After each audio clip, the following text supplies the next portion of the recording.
Hello everyone, it's Helen here again. I think Mr. Wolf might be along in a few minutes for the story I'm going to tell you today. Are you sitting comfortably?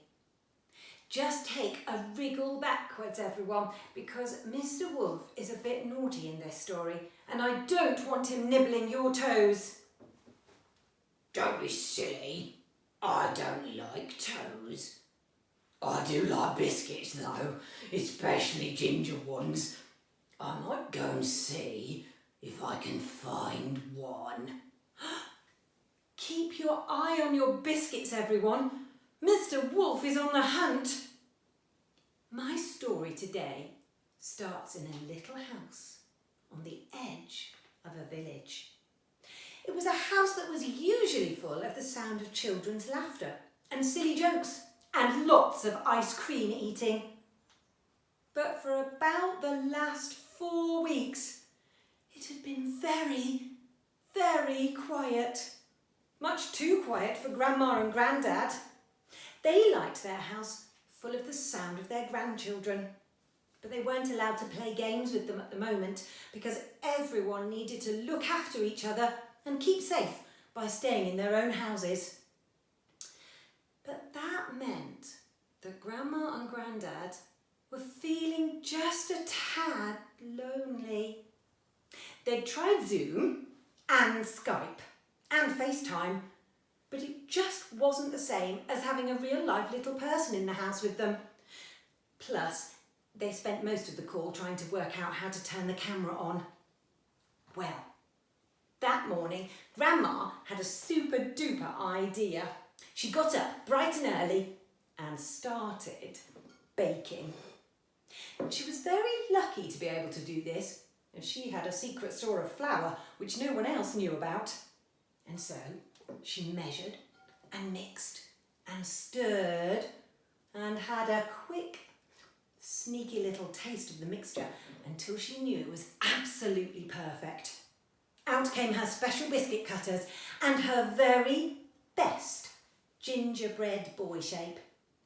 Carefully, she rolled out her dough, cut him out and popped him into the oven to bake.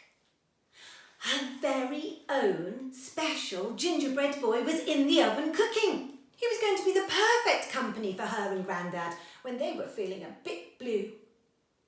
The oven timer went ping. Grandma carefully opened the oven door, took out this tray and popped it on the cooling rack. She sat down with a cup of tea to wait for her gingerbread boy to cool down. On the baking tray behind her, the little boy lay staring at the ceiling. He tried wriggling one little biscuit foot and then the other. He stretched one arm and then the other and sat up. And he found himself jumping up, full of energy and excitement. There was a whole world to explore. Grandma had been humming happily to herself until she realised something was happening behind her, and before she could shout social distancing, the gingerbread boy had jumped out of the window as off down the road. "Stop, stop!" shouted Grandma. But the little gingerbread boy shouted back, "Run, run, as fast as you can! I'm on the 5K challenge from Instagram!" Grandad came running into the kitchen to find out what all the excitement was about. What's going on? He exclaimed. What is that gingerbread boy doing?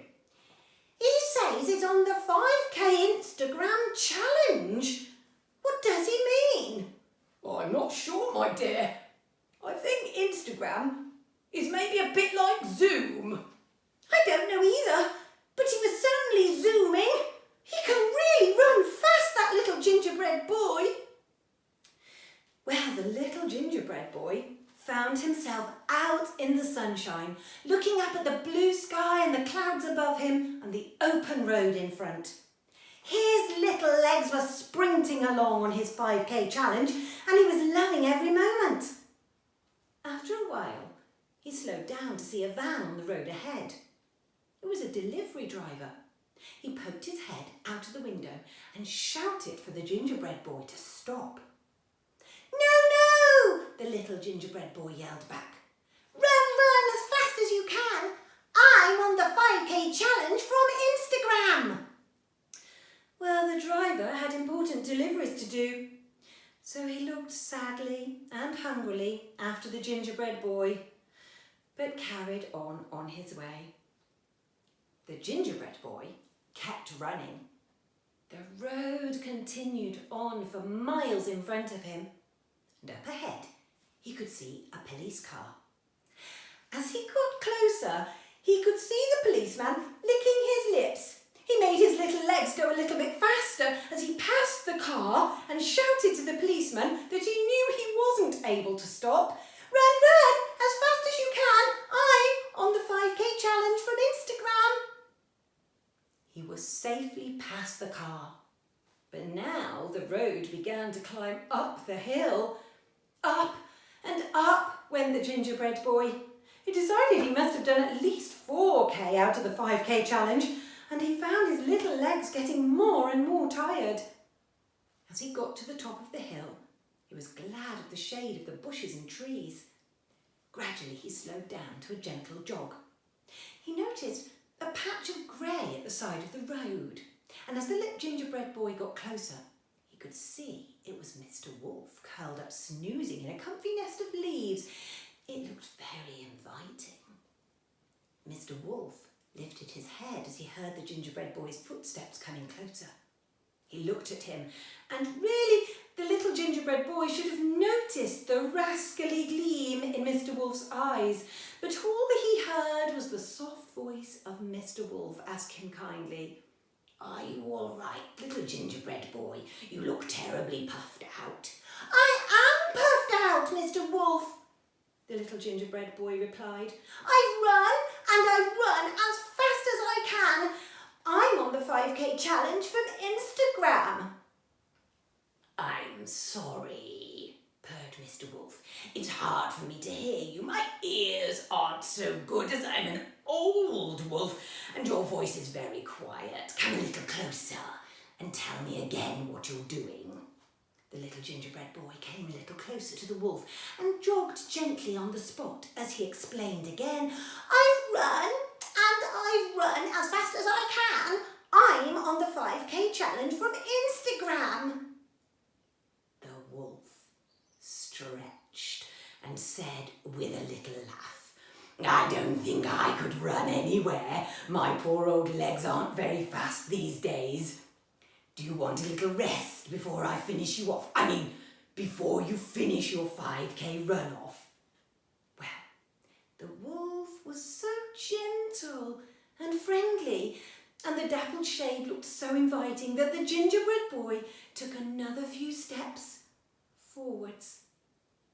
And I'm afraid to say that in one great big gallop, Mr. Wolf snapped his sharp wolfy teeth over the delicious-looking biscuit.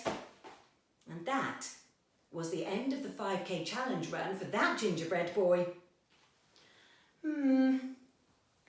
Mr. Wolf, what have you got to say for yourself? "Well, gingerbread biscuits are made to be eaten. What else did you expect? Anyway, I gave my £5 for the NHS and I nominated 5 friends to run the other 5K. So I reckon it's a good ending." Perhaps you're right, Mr. Wolf. What do you all think? Until the next story time.